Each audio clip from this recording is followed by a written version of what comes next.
से बढ़ के गुंडा बोले कवन जिलावा में, हमरा से बढ़ के गुंडा बोले कवन जिलावा में। छोड़ा रे हमरे अखिया हम गोली दाग देब दिलवा में, छोड़ा रे हमरे अखिया हम गोली दाग देब दिलवा में। अगे हमरा से बढ़ के गुंडा बोले कवन जिलावा में, अगे हमरा से बढ़ के गुंडा बोले कवन जिलावा में। छोड़ा रे हमरे अखिया हम गोली दाग देब दिलवा में, छोड़ा रे हमरे अखिया हम गोली दाग देब दिलवा में, दाग देब दिलवा में। Mix by Ajit Yaduvanshi.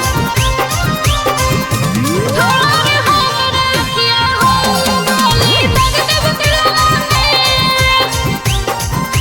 दाग देब दिलवा में। चढ़ल जवानी के आगे केहू जो त्योहार गे, अब तो समाज ले छोड़ा हमारा प्यारा रे, हमारा प्यारा रे। चढ़ल जवानी के आगे केहू जो त्योहार गे।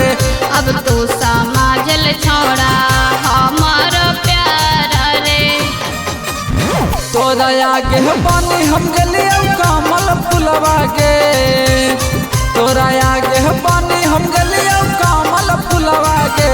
छोड़ा रे हमरे अखिया हम गोली दाग देब दिलवा में, छोड़ा रे हमरे अखिया हम गोली दाग देब दिलवा में, अच्छा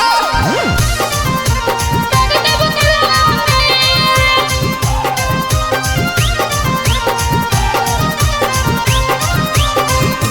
छोड़ा रे हमरे अखिया हम गोली दाग देब दिलवा में,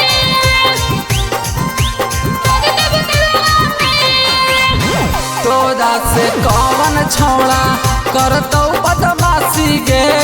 बतिया समाज गईले आज ते अदबंसी रे, ए गे, तोरा से कौन छौड़ा करतौ बदमाशी गे।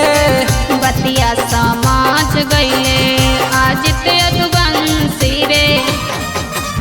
शिव शिव के नाम के पोस्टर छपल है किलावा में, शिव शिव के नाम के पोस्टर छपल है जिलावा में।